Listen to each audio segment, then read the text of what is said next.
Hello, everyone, and welcome to Pro Wrestling Inside and Out. We're going to take our second look at pro wrestling magazines. I think we looked at 1979 the last time. I think this time we're going to look at the fall of 1982. This was a sports review series. It was the Wrestling Superstars. And this is the three of the sexiest men, I think, at the time. Let me see if I can get over to this. I'm gonna try something new. So if I turn myself off, you know that the new was not the right idea. So let me go to this camera here and see if it works. There we go. There the votes are in. Wrestling sexiest superstars revealed. Rick Martel, Ricky Steamboat. Wow! Somebody say fired up. He didn't do that then, by the way. I don't think he did that. Tommy Rich. Roddy, you said we had this magazine? Yes, we did. We sure did. How over was all three of these guys in 1982? Jack? Huge over. You know, Tommy Rich in Georgia Championship Wrestling. Ricky Steamboat at the time was in the Carolinas. And I believe Rick Martel was the AWA, right? Mm-hmm. You know, he did go. Rick Martel did go to a Georgia a few times. I think he got fired twice from Georgia. I'm sure. I think both at least times. He keeps up his. At least he keeps up his record. This is true. This is true here. Let's see if we can. Let's see where we got here. Here's the top wrestlers at the time. Let me zoom in there, cameraman. Zoom in, cameraman. The top wrestlers at the time. As you see, the World Wrestling Federation was Chief Jay Strongbow, Ivan Putski, Tony Atlas, Jesse Ventura, Adrian Adonis, Greg Valentine, Pedro Morales, Cowboy Bob Orton, Blackjack Mulligan, Jimmy Snuka, and Bob Backlund. The AWA, Bobby Duncombe, Jim Brunzell, Greg Gagne, Sheik. Okay, I always get his name right, Jack. Adnan LKC. All right, thank you. Tommy Rich. I do believe that would be at that time. He was probably back in with Jarrett, which was with the AWA. Yeah. Okay, all right. I was lost. So he was not at that point. He was not back to Atlanta yet. You have to remember the magazines are about 3 months behind. All right. Crusher Blackwell, Baron Von Raschke, Ken Patera, Tito Santana, Hulk Hogan, the champion was Nick Bockwinkel. The most popular, Pedro Morales, Junkyard Dog, Mil Mascaras, Mr. Wrestling 2, Ricky Steamboat. I almost said Rick Stewart. I don't think he was ever the most popular. Hulk Hogan, Bob Backlund, Dusty Rhodes, Tommy Rich, Andre the Giant. Let's talk about that just for a second. Let's talk about these most popular guys. Every one of these guys drew a lot of money in the wrestling business. Even though we talk about Mil Mascaras did draw a lot of money. You could put him on a card and people would have paid to come see him. He was an attraction. But every one of these guys were over. And every one of these guys drew money at some point in the wrestling business. Any comments on these guys, Jack? Well, I'll just point out that of the three, really, Steamboat was the only one that had real longevity in the industry. As far as about top draw. This is true, Rodney. Yeah, I would have ranked at that point. I would have ranked Junkyard Dog much higher because of his.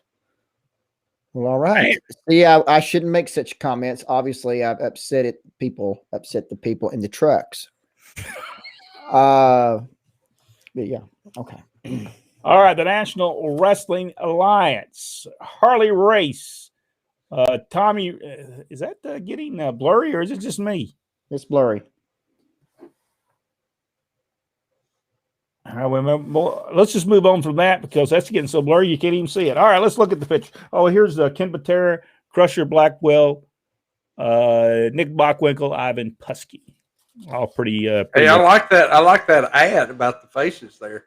You know, when you get older, you can do that to your skin without even having to buy a product. What are we going over the tag teams? What do we got there? We'll go with the tag teams. Ken Lucas and Ricky Morton. Jesse Ventura and Adrian Adonis, the Samoans. Dick Slater and Bruiser Brody. Ken Patera and Bobby Duncombe. Jay Youngblood and Pork Chop Cash never really realized they ever teamed with each other. Did not know that. Dory Funk Jr. and David Von Erich. That was when they was in Florida. That was when David Von Erich was the bad guy. Super Destroyer and John Studd. Greg Gagne and Jim Brunzell. Well, they were there for a long time because in 1979, they teamed with each other longer than I thought they did. Yeah. Mr. Fuji and Mr. Saito. Most hated. We'll look at that. Kabuki. Harley Race, David Von Erich, Ivan Koloff, Gary Hart, Ken Patera, Ric Flair, Sergeant Slaughter, Roddy Piper, and Jimmy Snuka. And then we'll look at we'll go ahead and look at the national. Where is the National Wrestling Alliance? Harley Race, Tommy Rich, David Von Erich, Dusty Rhodes, Dory Funk Jr. I think that's supposed to be Bruiser Brody, or probably just the Bruiser, wasn't it? Would that be? I think that'd be the Bruiser. Yes. Roddy Piper, Mr. Wrestling 2. Ron Bass made this list in the National Wrestling Alliance, number 2. Sergeant Slaughter and Ric Flair. Hulk Hogan. And this is before he goes to this is the AWA times. Yeah. That obviously with the logo was when he worked in Japan a lot. Yes, I see that. I see that down there. Hey, all right, so now let's go to this one. We all remember Andy Kaufman, Jerry Lawler. Tremendous stuff. If you've not seen the stuff that Andy Kaufman did, just tremendous stuff. And we see Mr. Wrestling 2 down below there. And I'm not for sure. I think he says he's going against James J. Dillon in that match. I'm thinking that's who that was. Oh, by the way, you can. This woman is making $10,000 this year. $10,000. Here we are, the High Flyers. Jim Brunzell, Greg Gagne. Yeah, I thought they were a great team. They were a great tag team. Look at those title belts there. Look a lot of like the North American title, don't they? Mm-hmm. Probably, everybody used the same design. So back then, here we go. Captain Lou Albano with the Mongols. Who was the Mongols at that point? Do y'all know? Not really. Was it? Because it wasn't. Not by 82, it wasn't. No, it wasn't the Superstar. But that's rating his tag team. So that must have been over the years. Yeah. So that wasn't current. So it was over the years. So he managed the Mongols, Tarzan, Tyler, and Luke Graham, Baron Cicluna, and King Curtis, the Lumberjacks, the Executioners. Down at the bottom, it looks like let's see. Oh no, that's not sure. Oh, that's Cicluna and King Curtis at the bottom. All right, let's get up on that. Was that Scott Irwin as one of the Lumberjacks? It's out of focus. We can't tell. Yeah, it does look like him, best I can see though. Yeah, that's for some reason that's really out of focus. I don't know what happened there, but when it's in this page, I think maybe the lights. The lights are out of the thing. Because is that page blurry? No, not too bad. You can tell it's Ric Flair with a ball bat. And down here, it looks like Ric Flair with a guitar. I think that was Tommy Rich with a guitar. Yeah, I think it was Tommy Rich with a guitar. Because that's what it says in their profile of Tommy Rich. We can't read the writing. We can just see the. I don't know. It could be. There they are again with Crusher Blackwell. Crusher Blackwell and all right. Don't say who he's wrestling. Doesn't say. All right. So when Gino Hernandez said he was with Farrah Fawcett, he wasn't lying, was he? Ain't that who that is? Ain't that Farrah Fawcett? That's her. That's what I thought. Gino Hernandez. Man, what a huge star he would have been. Oh yeah. Let's see.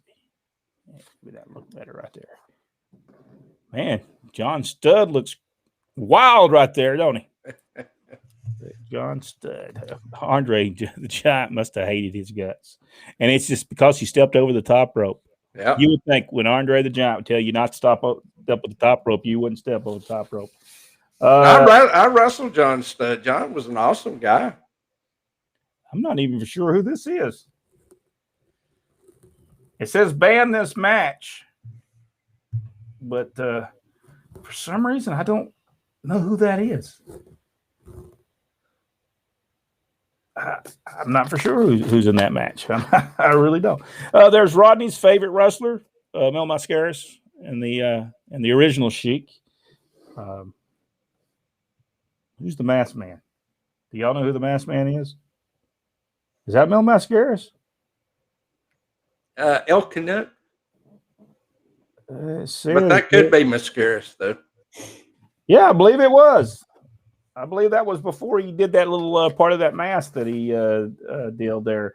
Here we go. Rick Martel. And he's going against Jesse Ventura. I'm not for sure who he's wrestling against there. And this was voted. I think I think it was Richard says the women should be voted on this.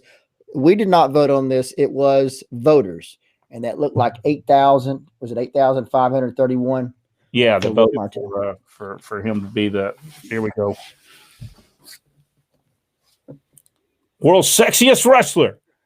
He had to be very careful about anybody hitting him in the back of the head. Knock his teeth out, and he'll be going trying to find his teeth on the ring. He did that one night. Dad said he picked him up and put him in his pocket.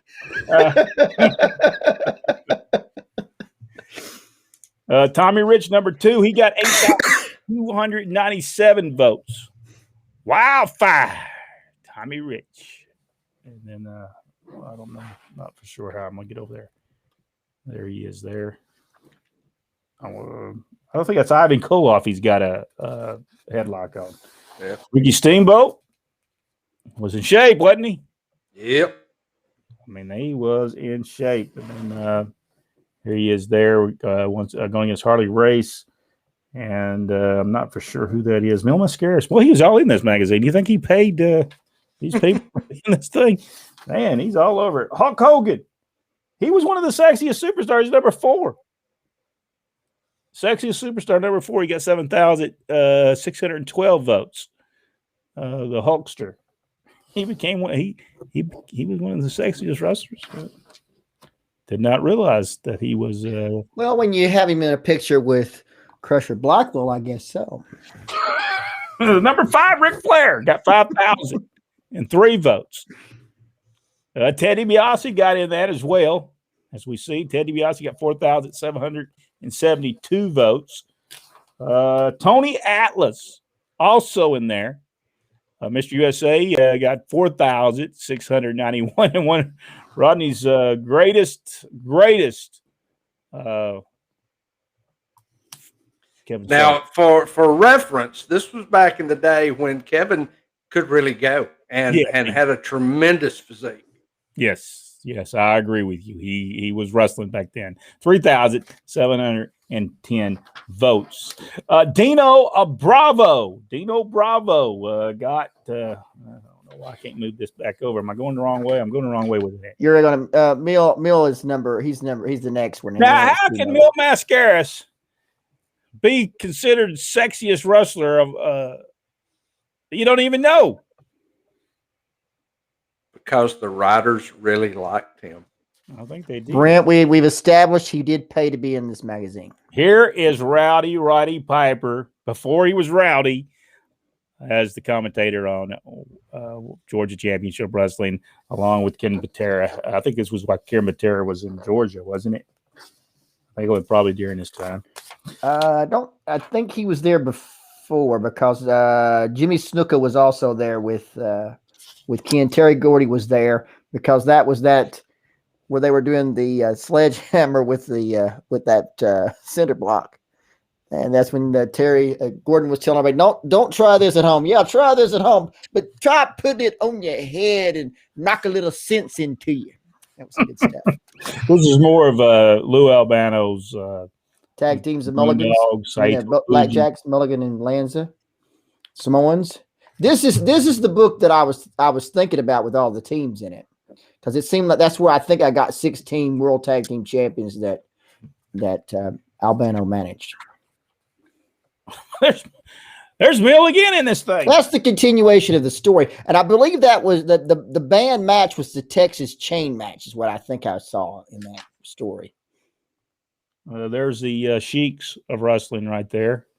Hulk Hogan against Blackwell. He must have worked against Blackwell for a while there. And Tony Guerrero, Hulk Hogan, Bob Backlund. Let's see. A very famous wrestling album used to be able to buy as well. Yes. That worked out pretty good, but it's a little blurry. I'm going to have to figure out why that was blurry this time. But that's the magazine. And we'll go through some more. Thank you, Daniel Lang, for sending them over to Jack. We certainly do appreciate you sending them to Jack. And yeah, I really do. we do appreciate. I'm gonna frame them and fill up all the blank holes in my wall. That'd be great. There's a ton of these, Jack, too. I'm talking maybe 20. Wow. Maybe 20, 25 of these. They're in there. They are in little holders as well. You know, if we would have done that, that's actually a proper way. Yeah, you're right. If we'd have done that, we would still have our stuff. Yeah. So thank you, Daniel. We certainly do appreciate it. We enjoyed looking through this, and I'm maybe this camera is not going to be the one I used out. It's a little blurry. Great stuff. 1982 was a great year for wrestling. It was drawn. Most places was drawing pretty good crowds. And Jack, anything you want to say about anything you seen in these magazines? I remember I used to have all of those magazines too. So many moves. I've got a handful left. But wrestling magazines back in that time is really the only way that fans had of finding out what was going on all over the wrestling world. So we became educated because of those magazines, and it's nice to go back and look at them, even though there was a lot of work to it. Yeah. Still, they push storylines, they push people, and if you didn't see them on TV though, but when they were coming into your area, most of the time you knew who they were because of the magazines.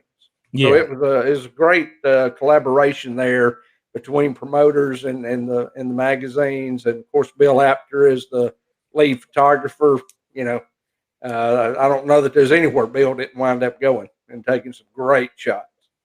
I am going to scan all this stuff in. I am going to scan all these pictures and stuff in, so we have them, so we can show people as the years go by on Pro Wrestling Inside and Out. Let's look and see what the insiders have got to say about maybe the magazines, or just to say hello to them. Michael Barr, what is the WWE thinking? I saw a yellow dress banana on a scooter wrestling last night. Did they really? Was it really? I missed that. I watched most of the show. That must have been in the first hour. I didn't see the first hour. Goldberg is challenging Lashley. The women's match were better. Rodney said the women's matches. They are. Yep. And in fact, I haven't seen this week's shows, but the week prior, Raw and SmackDown ended with the women, both shows. Yeah. And they really are, they are, I think, far above what the men are doing. Yeah. And it's because, I don't think it's because they're not overdoing it. Every other of the men's matches are kind of repetitious, but the women are really innovating in what they're doing. Awesome. And Charlotte Flair, just great right now. Jack, what do you think? Oh, I agree. I think the product is getting better as far as WWE, because AEW is not just breathing down their necks; they're blowing some heavy smoke their way. Now, we all know that ratings is not how you win a wrestling war anymore, but they're certainly upping the game. I think their product has gotten better, and it's forcing WWE to step back and figure out some new things too. Now, if they keep fumbling the ball and letting these top guys go, that AEW can pick up and draw with, they may overtake them as far as ratings before too long. Of course, I don't think they'd ever come close to putting WWE out of business. That's too big a conglomerate now. Yeah. As I explained to somebody today, there's a difference between a billionaire owning a company the way AEW is and a company that's a $1 billion company like WWE is. Big difference. And just this quarter, WWE made $269 million. Just this quarter. So when you look at that, I don't even think AEW made $269 million for the whole year. So I think they only get like $36 to $42 million a year to be on TBS. Yeah. So compared to Vince McMahon's $200 million a year per network. So you got to remember. And I'm hoping AEW, can continue to grow and make money and give them, because what WWE has needed for 20 years now is competition.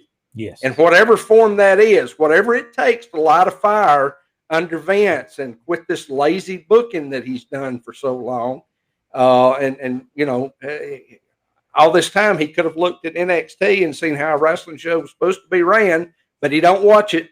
So anyway, there's my rant. Well, I thought it was very good that they had the NXT champion on Raw. I think it was not this past Monday, but last Monday. I thought it was great, and honestly, that does not need to be the second tier organization. They need to bring in NXT up as equal. And when it comes to the draft, when it comes up, everybody, including NXT, would be a part of the draft. Richard. Yeah, he was on. Karrion Kross was on again last night too, and they beat him. Wow. His second loss. And of course, I understand what the storyline is that until his manager comes back in the scene on Raw, then he's going to have a losing record, and that she's going to be the one that turns him around. And I'm okay with that. Just checked in, Richard Hood. We were talking about the sexiest people of all time on our magazine, and he said, guys, women should judge this. I'm pretty sure nobody judged this. No, everything they did was work. Yeah, I don't. I mean, they might have, but I doubt it very seriously. I'd say it was just who they liked, and that's who they wanted to push. But now magazines had strong sales back then, though, because you didn't have as many different magazines as what they had devoted to wrestling if they weren't selling. This was a Bill Apter magazine, by the way. Yeah. Yes. The wrestling superstar. Which, by the way, I read a thing from him here not long ago where he explained that while everybody refers to it as the Bill Apter mags, he was only the lead photographer. He wasn't the editor. He wasn't the head guy. But because he was basically the face of the company, that's where it got the Bill Apter mag nomenclature from. Yeah, Stanley Weston. Yep. Was the president and publisher, and Peter King was the editor-in-chief. So, and it was London. And I want to say Eddie passed away, maybe, and then I can't remember who stepped in after him. Is London Publishing Corporation still around? I'm not sure. I know Pro Wrestling Illustrated is still being published. I don't know if is that a different company because they quit being published. And they came back, right? I don't think PWI ever quit. I think they may be the only one remaining as far as pro wrestling publications that's still printing today. Michael Barr says Nick Bockwinkel's name doesn't get mentioned a lot, and I don't think they do. I don't think for some reason he doesn't get the credit he deserves as being the great champion that he was. Fantastic. Yeah, Michael, we found out it was out of focus, but we'll figure out a different way to do that. This camera, I probably just don't know how to use it. Nick Bockwinkel's one of those guys. I think he could have been a great world champion in any territory he went to. He was so good. Ray Stevens, Nick Bockwinkel was a good team. Richard Hood was saying, and they were a great tag team. Yep. But now, boy, if you have not seen Ray Stevens and Pat Patterson, wow. Yeah. Oh, Man. There is a great documentary on WWE about Pat Patterson, and he talks a lot about him and their time together as a tag team. They were good. Man, Yeah. were good. They did things way before their time. Love the older magazines, Stuart Kemp. Yes, and you know we have some older magazines like this, but a lot of them got destroyed, and and we call the water incident. They got destroyed. Let's see, Richard Hood, King Parsons, and a Pork Chop Cash. Did Iceman King Parsons wrestle as a tag team called? I believe they were the Breakdancers, and Brickhouse Brown was with them. I can't say for sure, but that kind of sounds familiar. Because I watched the show and they were called the Breakdancers, and I knew it was Brickhouse Brown. Wasn't for sure if that was Iceman King Parsons, but it certainly did look like him. What's his name? Right? He did say Ray Stevens and Nick Bockwinkel. But I think that was. Oh, I see. He had it spelled right. I've always spelled Bockwinkel two different ways. So Jim Brunzell, Greg Gagne, Tommy Rich, Rick Martel, great tag team, but Rick Martel gets fired before they really get going. Yeah. I think he asked for more money. I believe that's. And I think I remember, Ollie, you need to come in and talk to Rick. Alexis Smirnoff and Ivan Koloff. Boy, they were a good tag team. Yeah. Tag team. Michael Barr says, makes one want to go back in time and find these magazines. You know what would be tremendous if they would do? I don't know if they would sell in or not, but can you imagine putting these back out for people to buy again? Well, the eBay has a ton of them for sale. May have to purchase some of those so we have them to show people on there. Michael Barr said it was a band match, so we may never know. Yeah, I don't. You're right. They'll never have that match again. And the thing about it is, I don't even know who these two people were. I don't know who the people are wrestling in this thing, and I don't. Maybe they didn't mean for you to know who it was, because maybe it was just the match. Maybe it was just the match itself, and I believe it was the Texas chain match, right? Yes, it was the or the Russian chain match or the any kind of chain. But I couldn't figure out who was even wrestling in the thing. I don't know that. Maybe he went to. I bet they went to Mickey Henry's. I bet that's. He couldn't afford a chain. That's right.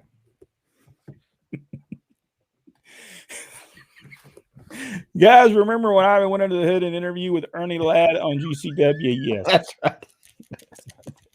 They remember that. Stuart Kemp. Hey, yeah, you know what? The one thing I haven't done tonight, I haven't bit my tongue. So, anyway. Michael, sometimes they have at CAC in Nostalgia Room. I hung it onto a few I wrote for Wrestling World, Wrestling's Main Event, and Gold Belt Wrestling. We've got a couple of them Gold Belt Wrestlings from 1986 to 1995. So, Stuart Kemp, I donated a mag from 1958. Wow. Wrestling Hall of Fame. These are the ones behind me here, wherever they are. 1959. Wow. There's a 58, 59, a little bit higher. There's 60 and 61. Well, they put the boxing and wrestling together back then, didn't they? Yeah. Michael Barr said, I was built like that years ago, but the publishers did not take down pictures and put them in the magazine. So you could not be. You're saying you could have been one of the wrestlers' sexiest. That is what he's saying, yes. Saying you could have been in there. All right. Charles was telling us my assassin story, 1968. Alberto Torres with the assassin and 2 out of 3 falls. Between falls, wrestlers went to the dressing room. The assassin came back out with a different mask. Crowd went nuts, claiming the assassin was the other assassin. I love it. I love it. I love it. Jody knew what he was doing. Rick Brooks. I have a lot of the same magazine here. I always liked the Wrestling News out of Minnesota, yes, because it wasn't totally kayfabe like the yeah, that's true, and it wasn't. It told who was working each territory in wrestling. Yeah, I thought those were good magazines. The Wrestling News. We sold those at the arenas. And they would change the covers depending on where you were at. Yeah, Mid-South Wrestling had different ones, but they would sell really quick. I think they were only like $1 or $2, wasn't they? $2. I think we sold them for $2. Charlotte is the top of her game for sure. Yeah, I've not watched it, but I do know I liked her because you slowed it down. Yes. She slowed it down. She let people, something would happen. And she would give them time to talk about it, give them time to, and that's very important. If you do it too fast, they're not going to remember nothing you did. I know I won't. And if I know I won't remember, anybody else can remember. Yes, Jack, for sure. I'd like to see another promotion compete against the WWE. And AEW not. I don't particularly care if anybody competes against anyone else per se. This putting each other out of business, I think it's silly. Just do a different kind of product and draw a whole different crowd. Exactly. Seemed as magazines' popularity grows, so do the number of titles being made, and that probably is true. Michael Barr, he said, true statement. Richard Hood said they were the Blackbirds.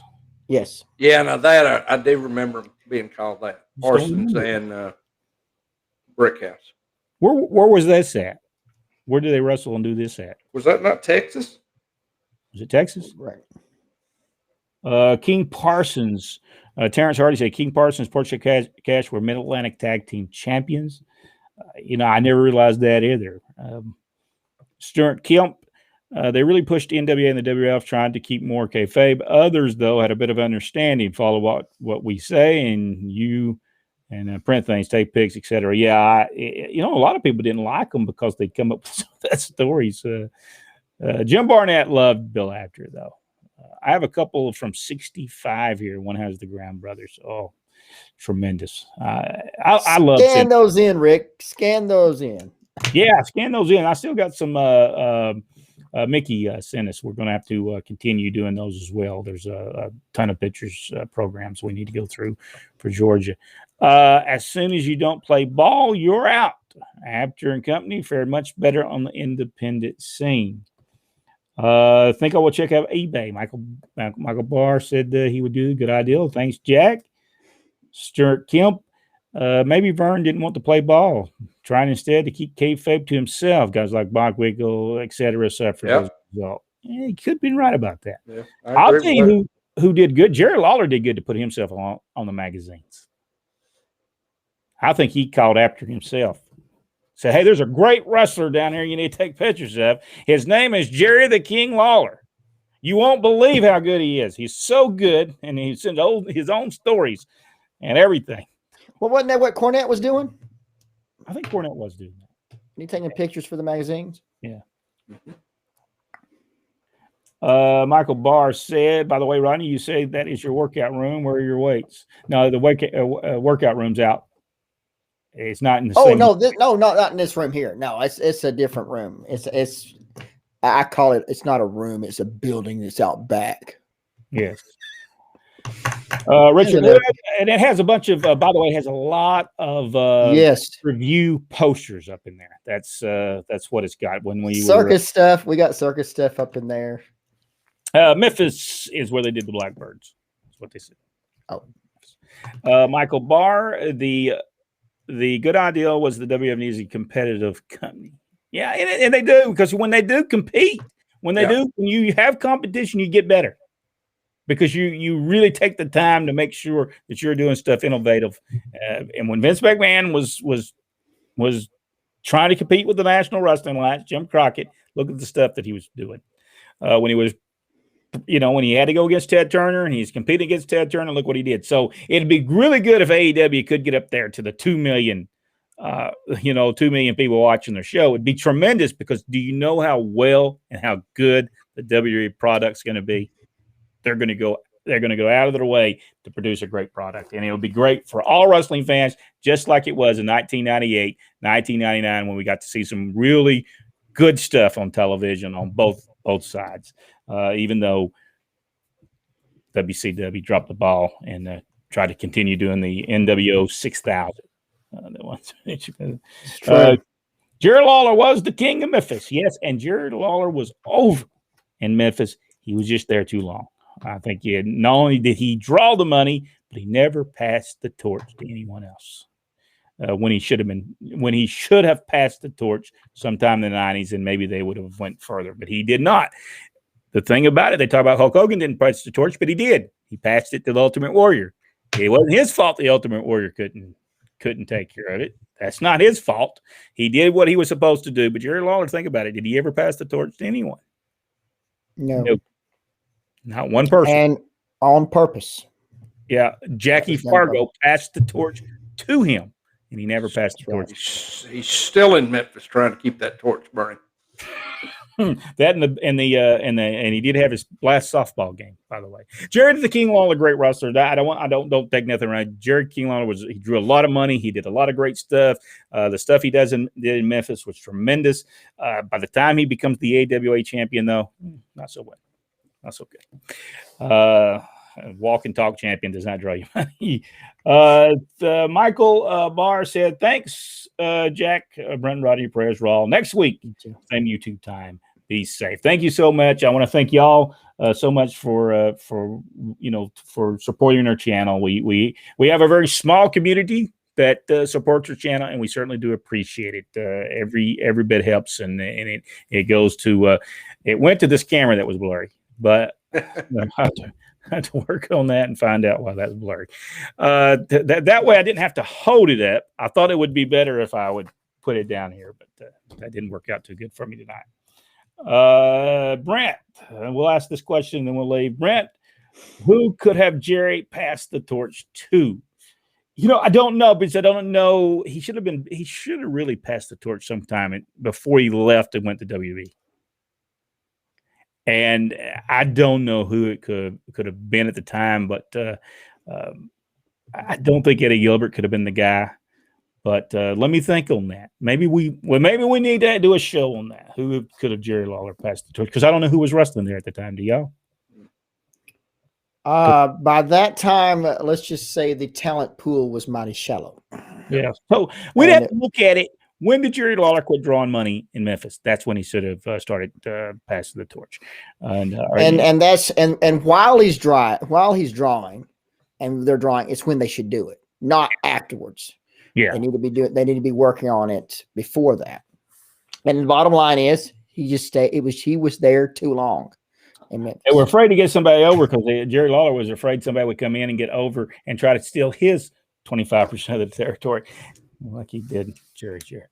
All right, folks, we'll see everybody on the next episode. Thank y'all so much. We certainly do appreciate it, and we'll see everybody next week.